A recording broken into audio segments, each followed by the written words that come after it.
देखो इस लेक्चर में यहां पर हम बात करने वाले हैं हॉर्नर-विटिक रिएक्शन के बारे में। देखो हॉर्नर-विटिक रिएक्शन की बात करें तो यहाँ पर काफी डिटेल में हम कवर करेंगे कि हॉर्नर-विटिक रिएक्शन क्या होती है, क्या रिएक्टेंट होगा, क्या प्रोडक्ट होगा, रिएक्शन कंडीशन क्या होगी, सब कुछ देखेंगे। इसके साथ साथ यहाँ पर अपन कुछ क्वेश्चंस को सॉल्व करके भी देखने वाले हैं। देखो आपको एक बात यहाँ पर मैं बता देता हूं कि हॉर्नर-विटिक रिएक्शन सीसा नेट और गेट के पॉइंट ऑफ व्यू से काफी ज्यादा इंपॉर्टेंट है। और एक बात और बताओ आपको, अभी तक अगर देखा जाए तो यहां से ना तो नेट में ना ही गेट में डायरेक्ट कोई क्वेश्चन नहीं आया, डायरेक्ट कोई क्वेश्चन नहीं आया, लेकिन मैं आपको फिर भी बता देता हूं कि रिएक्शन काफी इंपॉर्टेंट क्यों है। देखो अगर विटिक रिएक्शन की अपन बात करें तो विटिक रिएक्शन से एग्जाम में कई बार क्वेश्चन पूछा जा चुका है। मतलब विटिक रिएक्शन अपने आप में बहुत ही ज्यादा इंपॉर्टेंट है ना। विटिक रिएक्शन का ही एडवांस जो वर्जन है उसी को अपन क्या बोलते हैं, उसी को अपन बोलते हैं हॉर्नर-वार्ड्सवर्थ-इमोन्स रिएक्शन। जो हॉर्नर-वार्ड्सवर्थ-इमोन्स रिएक्शन है उससे आपके एग्जाम में क्वेश्चन ऑलरेडी पूछा जा चुका है, क्लियर है। और जो ये रिएक्शन है हॉर्नर-वार्ड्सवर्थ-इमोन्स रिएक्शन बिल्कुल उसी से मिलती जुलती रिएक्शन ये भी है, बिल्कुल as it is same reaction है। ये मान लो कि एक तरह से वही रिएक्शन इसको मान सकते हो आप, हॉर्नर-वार्ड्सवर्थ रिएक्शन ही मान सकते हो, बिल्कुल वो कोई केस है। तो हो सकता है आने वाले समय में इस रिएक्शन से भी क्वेश्चन आ जाए, इसलिए बहुत ही ज्यादा इंपॉर्टेंट रिएक्शन है। तो यहाँ पर इसके बारे में हम बात करने वाले हैं। देखो ध्यान देना, इस रिएक्शन में बेसिकली जो रिएक्टेंट अपन लेते हैं वो फॉस्फिन ऑक्साइड यहाँ पर लेते हैं। दो तरह की कंडीशन है, अगर यहाँ पर अपन ब्यूटाइल लिथियम एल्डिहाइड और स्ट्रॉन्ग बेस ले ले तो जेड एल्किन का फॉर्मेशन होता है। और इसी की रिएक्शन अगर butyl lithium ester sodium borohydride और स्ट्रॉन्ग बेस से करा दे तो फिर ई एल्किन का फॉर्मेशन होता है, क्लियर है। यहां पर आप एक को याद रख लेना, दूसरा ऑटोमेटिक इसका अपोजिट होगा, है ना। अब कैसे होगा, क्यों होगा, वो सब कुछ हम यहां पर देख लेते हैं। देखो पूरी थ्योरी पढ़ने की कोई आवश्यकता नहीं है, डायरेक्ट यहां पर अपन क्वेश्चन पर आ जाते हैं। जैसे पहला क्वेश्चन आपके सामने यहां पर है, देखो ध्यान देना, क्वेश्चन आपको क्या दे रखा है। अच्छा, प्रैक्टिस के लिए आप क्या कर सकते हो कि सबसे पहले वीडियो को पॉज करके क्वेश्चन को खुद सोल्व करके देखो, ठीक है, कि क्वेश्चन आपको आता ही नहीं आता, फिर वीडियो को प्ले करना। देखो क्या दे रखा है, the major product formed in the given reaction sequence, ठीक है। देखो यहाँ पर आप देख सकते हो सबसे पहले क्या दे रखा है, ब्यूटाइल लिथियम दे रखा है जो कि स्ट्रॉन्ग बेस होगा। स्ट्रॉन्ग बेस क्या करेगा कि यहां से इस एसिडिक हाइड्रोजन को निकाल देगा भाई। अब देखो आपको पता है जैसे एसिडिक हाइड्रोजन को ये निकालेगा, निकालने के बाद यहाँ पर क्या आएगा, इस जगह पर नेगेटिव चार्ज आ जाएगा। तो डायरेक्ट में यहाँ पर ऐसे लिख देता हूं, स्ट्रॉन्ग बेस की प्रेजेंस में एक्चुअली यहाँ पर क्या आएगा, नेगेटिव चार्ज आ जाएगा। अब एक बात समझने की कोशिश करना, आपको पता है कि यहाँ पर नेगेटिव चार्ज आ गया, क्लियर है, और ये डीलोकलाइज होगा। डीलोकलाइज होगा तो यहाँ पर एक इनोलेट की तरह ही केस बन जाएगा, जैसे यहाँ पर PO माइनस और यहाँ पर डबल बॉन्ड और यहाँ पर आ गया R और साथ के साथ यहाँ पर PPH2 को तो मैं डायरेक्ट ऐसे लिख देता हूँ, ठीक है ना। और यहाँ पर आपको पता है ब्यूटाइल लिथियम में तो यहाँ पर लिथियम इससे जुड़ा रहेगा और ये काफी छोटा ग्रुप है तो R इसी की तरफ रहेगा। मतलब ये just like Z enolate type का केस बन गया। कौन सा, जेड इनोलेट टाइप का केस बन गया भाई। यहाँ पर ये भी ऊपर है, ये भी ऊपर है। और देखो आपने एक रिएक्शन पढ़ी होगी, एल्डोल रिएक्शन, आपने एल्डोल रिएक्शन पढ़ी होगी। देखो एल्डोल रिएक्शन में अपन क्या पढ़ते हैं कि जब जेड इनोलेट मोर स्टेबल होती है तो सिन प्रोडक्ट मेजर बनता है, और जब ई इनोलेट मोर स्टेबल होती है तो फिर एंटी प्रोडक्ट मेजर बनता है। आपने ये पढ़ा होगा। बिल्कुल उसी कॉन्सेप्ट को यहाँ पर काम में लेंगे, क्योंकि यहाँ पर जेड इनोलेट, हालांकि इनोलेट नहीं है लेकिन वैसा ही केस है, यहाँ पर जेड इनोलेट मेजर बन रही है। इसका सीधा सीधा मतलब है कि यहाँ पर सिन प्रोडक्ट मेजर बनने वाला है। कौन सा, सिन प्रोडक्ट मेजर बनने वाला है। अब इसी कॉन्सेप्ट को काम में अपन आगे लेंगे तो यहाँ पर देखो क्या है, नेगेटिव चार्ज। ये नेगेटिव चार्ज ये क्या है भाई, एल्डिहाइड है। तो आपको ये अच्छी तरह से पता है, इसको अपन ऐसे लिख सकते हैं H, यहाँ पर ये R- डबल बॉन्ड O, है ना। तो यहाँ पर आप क्या कर सकते हो कि ये नेगेटिव चार्ज का यहाँ से यहाँ पर अटैक हुआ, यहाँ से यहाँ पर ये बॉन्ड टूटा। तो देखो ध्यान देना, समझना यहाँ पर क्या बनेगा। देखो इसको तो मैं एज इट इज लिख रहा हूँ, यहाँ पर ये PH2P है ना, यहाँ पर क्या हो गया भाई, ये डबल बॉन्ड O, ठीक है। ये यहाँ पर, अब यहाँ पर इस पे R जुड़ा हुआ है, और ये जो कार्बन है, ये कार्बन यहाँ पर इससे बॉन्ड बनाएगा, जो यहाँ पर O- होगा। देखो ये यहाँ पर O- फाइनली OH में कन्वर्ट हो जाएगा वर्कअप के बाद। और आपको पता है कि यहाँ पर इससे क्या जुड़ा है, R-, तो यहाँ पर आ जाएगा R-। चूंकि यहाँ पर जेड इनोलेट टाइप का केस है तो यहाँ पर सिन प्रोडक्ट मेजर बनेगा, इसलिए यहाँ पर मैं इसको ऐसे बना देता हूँ, ऐसे ऐसे यहाँ पर ये बना देता हूँ सिन प्रोडक्ट। मेरे हिसाब से क्लियर हो गया होगा, बहुत अच्छे से आपके समझ में आ गया होगा। यहाँ पर देखो फर्स्ट स्टेप में क्या, सेकंड में क्या। फर्स्ट स्टेप ने यहाँ से एच निकाल के नेगेटिव आया, है ना, जो कि जेड इनोलेट टाइप का केस है, इसलिए यहाँ पर सिन प्रोडक्ट मेजर बनाना है। सेकंड स्टेप में इसका अटैक इस पर हुआ, इस कार्बन पर, तो यहाँ पर सिन प्रोडक्ट यहाँ पर बन गया। ये क्या हो गया भाई, ये सिन हो गया। अब देखो नेक्स्ट केस में क्या है, आपको पता है यहाँ पर स्ट्रॉन्ग बेस हमने ले रखा है, तो ये स्ट्रॉन्ग बेस जब आप यहाँ पर रिएक्शन कराओगे तो स्ट्रॉन्ग बेस क्या करेगा, ये स्ट्रॉन्ग बेस यहाँ से इस मोर एसिडिक एच को निकाल देगा। अब जैसे स्ट्रॉन्ग बेस इस मोर एसिडिक एच को निकालेगा तो फाइनली यहाँ पर O माइनस आएगा। मैं डायरेक्ट ही यहाँ पर लिख दूंगा, देखो ध्यान से समझने की कोशिश करना, मैं सीधा इसको बता रहा हूँ, यहाँ पर क्या होगा, O माइनस होगा, है ना, यहाँ पर क्या होगा भाई, O माइनस होगा, तो मैं सीधा ही यहाँ पर O माइनस लगा देता हूँ। क्लियर है, कैसे हुआ समझ में आ गया होगा, कोई डाउट आपके नहीं होगा, क्योंकि स्ट्रॉन्ग बेस ने यहां से निकाल दिया। अब एक बात समझने की कोशिश करना, आपको पता है यहाँ पर O माइनस है और यहाँ पर P डबल बॉन्ड O है, ऑक्सीजन फॉस्फोरस के बीच काफी स्ट्रॉन्ग बॉन्ड बनता है, इसलिए डायरेक्ट इस पर अटैक कर सकता है। लेकिन आपको पता है कि डायरेक्ट अटैक नहीं कर सकता, क्यों, क्योंकि आपको पता है ये प्लेन में या आउट ऑफ प्लेन है। अगर मुझे इसके बॉन्डिंग इससे करवानी है तो दोनों का प्लेन मुझे सेम करना पड़ेगा।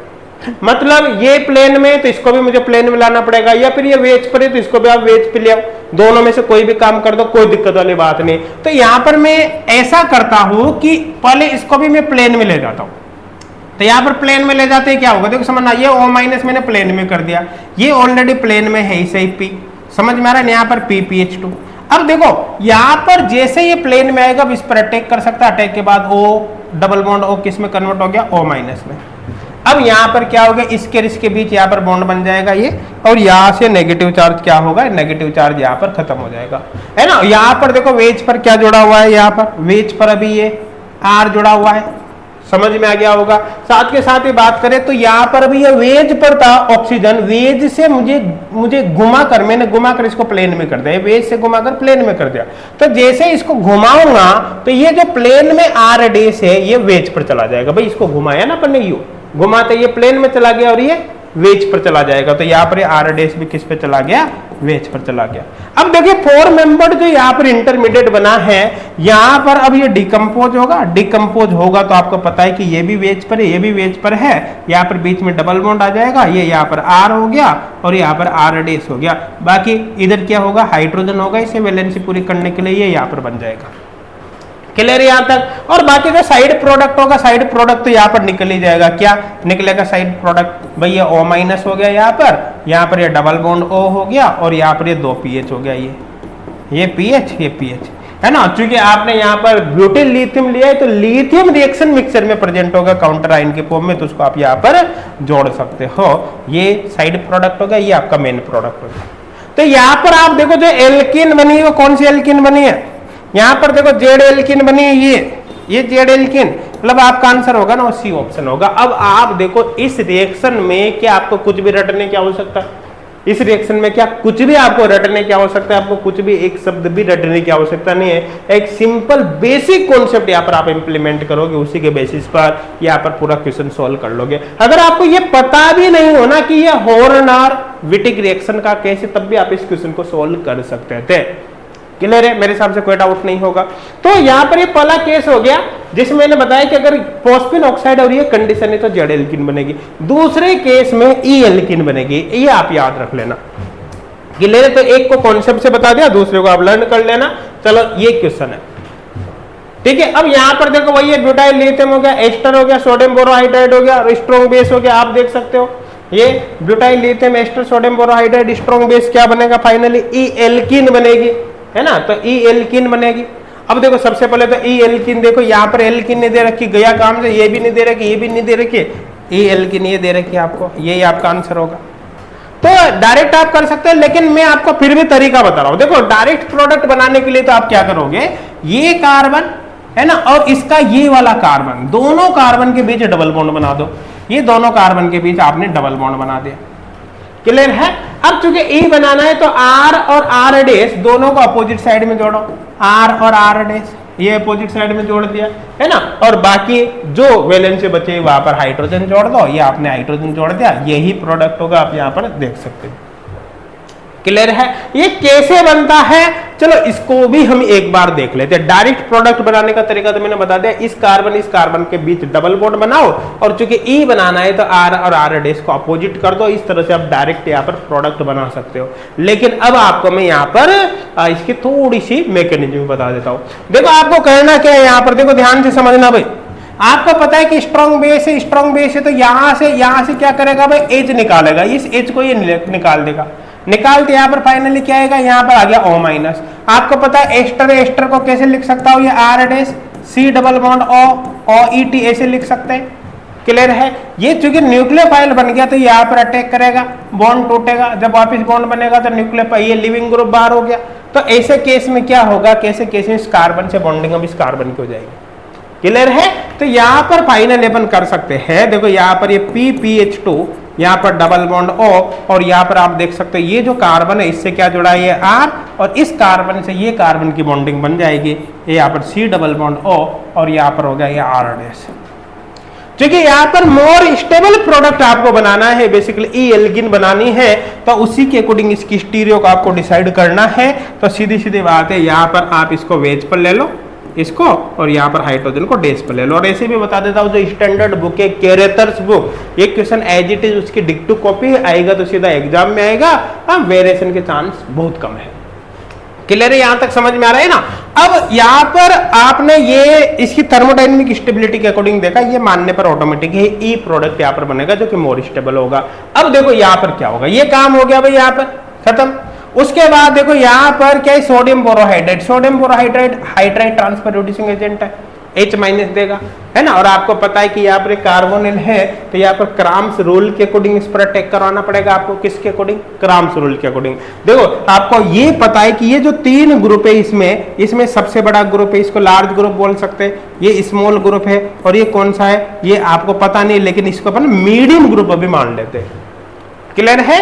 आपको यह भी पता है कि क्राम्स रूल में अपन क्या करते हैं, क्राम्स रूल में C डबल बॉन्ड O और ये जो लार्ज ग्रुप है इसको एंटी पे रखा जाता है, लार्ज ग्रुप को एंटी पे रखा जाता है। ठीक है? अब देखो यहाँ पर वेज से इसको घुमाकर मैं प्लेन में ले आऊं, यहां से इसको घुमाया 120 पर प्लेन में ले आया, तो ये R डैश घूम कर डैश पर चला जाएगा, तो ये R किस पे चला जाएगा, डैश पर।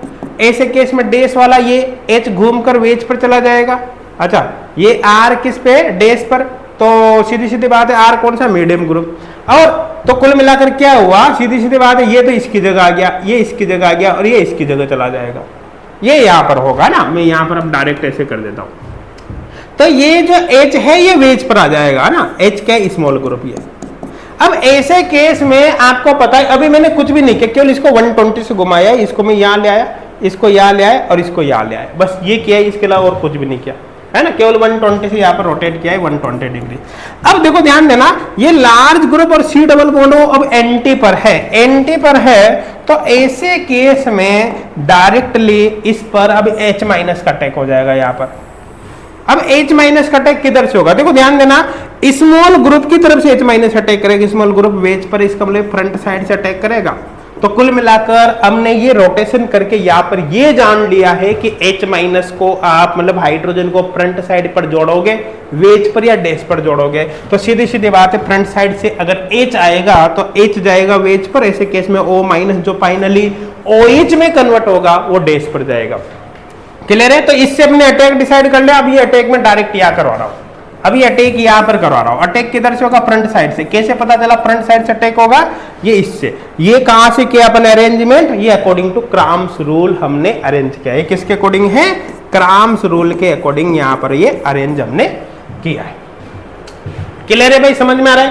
तो अब यहाँ पर अपन देख सकते हैं, देखो ध्यान देना, समझना, यहाँ पर ये अपन ने R डैश कर दिया, यहाँ पर जैसा ही वैसा आप लगा दो, कोई दिक्कत वाली बात नहीं। वेज पर ये P डबल बॉन्ड O, यहाँ पर PH2 कर दिया, डैश पर यहाँ पर हाइड्रोजन कर दिया, ये R है ना, डैश पर यहाँ पर हाइड्रोजन कर दिया, ये यहाँ पर हो गया। अब चूंकि आपको पता है ये फ्रंट साइड से अटैक कर रहा है, तो यहाँ पर जो H आएगा वो फ्रंट पर आएगा, ये वेज पर, तो ऑटोमेटिकली जो O माइनस बनेगा यहाँ पर, O माइनस ऐसे, जो कि फाइनली OH में कन्वर्ट हो जाएगा, डैश पर चला जाएगा, ये डैश पर चला जाएगा, तो OH यहाँ पर हमने डैश पर कर दिया। क्लियर है? ये इस स्टेप का काम भी खत्म हो गया। प्रोडक्ट देखो अपन क्वेश्चन को सॉल्व कर चुके हैं ऑलरेडी, आंसर ए आएगा, लेकिन ये बस इसकी मैकेनिज्म आपको समझा रहा हूं यहाँ पर रिएक्शन कैसे होगी। अब देखो ध्यान देना समझना, ये हमारे पास बन गया। अब चूंकि ये जो बेस है स्ट्रॉन्ग बेस, ये स्ट्रॉन्ग बेस यहां से क्या करेगा, स्ट्रॉन्ग बेस यहां से इस H को ले लेगा भाई, इस H को लेते ही O माइनस में कन्वर्ट होगा। अब यहाँ पर मैं एक चीज आपको बता देता हूँ, देखो ध्यान देना, जैसे R डैश है ना, यहाँ पर है H, ये H और यहाँ पर ये O माइनस, O माइनस। आपको पता है O माइनस ये फॉस्फोरस पर अटैक करके बॉन्ड बना लेगा, लेकिन यहाँ पर एक समस्या है, ये डैश पर ये वेज पर है, दोनों का प्लेन अलग अलग है, बॉन्डिंग नहीं हो पाएगी, इसलिए दोनों का प्लेन आपको सेम करना पड़ेगा। ये डैश पर है तो इसको भी आपको डैश पे ले जाना पड़ेगा। तो यहाँ पर मैं इसको डैश पे ले जाता हूँ, किसको, इसको PH2 और यहाँ पर ये डबल बॉन्ड होगा। अब देखो ऐसे केस में क्या होगा, क्योंकि ये इसको आप वेज से घुमाकर डैश पे ले गए, मतलब 120 से आपने इसको रोटेट कर दिया, तो इसको डैश पे ले गए तो ये डैश वाला हाइड्रोजन प्लेन में आ जाएगा यहां पर। तो ऐसे केस में जो प्लेन वाला R है वो वेज पर चला जाएगा, ये यहाँ पर वेज पर चला जाएगा। अब चूंकि इन दोनों का प्लेन अब सेम हो चुका है, तो इन दोनों के बीच अब यहाँ पर बॉन्ड बन सकता है। तो डायरेक्ट मैं इसको ऐसे ही कर देता हूँ, यहाँ पर कैसे कर देता हूँ, इन दोनों के बीच बॉन्ड बना दिया, बॉन्ड बनाते ये किस में O माइनस में कन्वर्ट होगा, तो डायरेक्ट मैं यहाँ पर O माइनस ही बना देता हूँ, है ना, डायरेक्ट यहाँ पर मैं O माइनस ही बना देता हूँ, ये O माइनस, ये बन गई भाई 4 मेंबर रिंग। इसके बाद आपको कुछ भी नहीं करना, देखो ये यहाँ से यहाँ पर और ये यहाँ पर डबल बॉन्ड आ जाएगा। तो जाहिर सी बात है, यहाँ पर हो गया ये R डैश, यहाँ पर हो गया ये हाइड्रोजन, यहाँ पर ये डबल बॉन्ड। और आपको पता है ये वेज पर, ये वेज पर है तो सेम साइड रहेंगे, तो इधर ये हाइड्रोजन वेज पर और इधर ये R वेज पर। तो आपको पता बीच में क्या क्या डबल बॉन्ड। अब आप देख सकते हो यहाँ पर जो एल्किन बनी है वो कौन से, ई एल्किन है। यहाँ पर कौन सी एल्केन बनी है, ई एल्केन है, ये यहाँ पर प्रोडक्ट होगा। तो देखो क्वेश्चन बिल्कुल सिंपल है, क्वेश्चन बिल्कुल भी टफ नहीं है। मैंने आपको दोनों ही तरीका बता दिया, ये भी समझा दिया कि रिएक्शन कैसे हुई है, साथ के साथ आपको ये भी बता दिया कि यहाँ पर अगर आपको डायरेक्ट प्रोडक्ट बनाना हो बिना मैकेनिज्म है तो कैसे बनेगा। अब देखो एग्जाम में क्वेश्चन आता है तो हो सकता है कि यहाँ पर रिएक्टेंट थोड़ा सा चेंज कर दिया है ना, तो उसके अकॉर्डिंग प्रोडक्ट चेंज हो जाएगा, कंडीशन से ऑलमोस्ट आपको यही मिलेगी। बस आपको समझ में आ गया कि ये रिएक्शन हॉर्नर विटिग रिएक्शन है ना, तो फिर कुछ भी नहीं। और समझ में नहीं आया जब भी मैंने तरीका बता दिया, इजीली आप कर सकते हो। डायरेक्ट प्रोडक्ट बनाने के लिए कुछ भी नहीं करना, इस कार्बन और इस कार्बन के बीच डबल बॉन्ड बनाना है, और ये R और इसका जो R- ग्रुप है, R की जगह कुछ भी हो सकता है ना, उसमें आपको टेंशन नहीं लेनी, जो भी ग्रुप होगा आपको जोड़ देना है अपोजिट साइड में, ये काम हो गया। तो ये थी Horner Wittig reaction, I think समझ में आ गया होगा, कोई डाउट नहीं होगा। अच्छा, हॉर्नर विटिग रिएक्शन लगभग रिलेटेड है किससे रिलेटेड है, हॉर्नर वाट्स और इमोन्स रिएक्शन उससे रिलेटेड है। तो उसका लिंक भी आपको वीडियो के डिस्क्रिप्शन में मिल जाएगा, आप उसको जरूर देखना। उससे एग्जाम में क्वेश्चन भी आ चुका है और आने वाले एग्जाम में हो सकता है इस रिएक्शन से क्वेश्चन आ जाए, बिल्कुल उससे रिलेटेड है। ठीक है, स्टैंडर्ड बुक का केस है, तो क्वेश्चंस आने के पूरे चांस बन सकते हैं आने वाले समय में। और साथ के साथ ही विटिग रिएक्शन जरूर देख लेना। तो विटिग रिएक्शन हो चाहे हॉर्नर यहाँ पर कौन सी रिएक्शन हो गई भाई, हॉर्नर वाट्स और इमोन्स रिएक्शन हो, चाहे फिर ये हॉर्नर विटिग रिएक्शन हो, आप इनको जरूर देखना, काफी ज्यादा इंपॉर्टेंट है। और जो पहले वाले दोनों रिएक्शन है उनका लिंक आपको वीडियो के डिस्क्रिप्शन में मिल जाएगा, है ना। और कोई भी डाउट हो तो आप कमेंट करके जरूर बता देना, मैं कोशिश करूंगा आपके उस डाउट का रिप्लाई करने की। Thank you.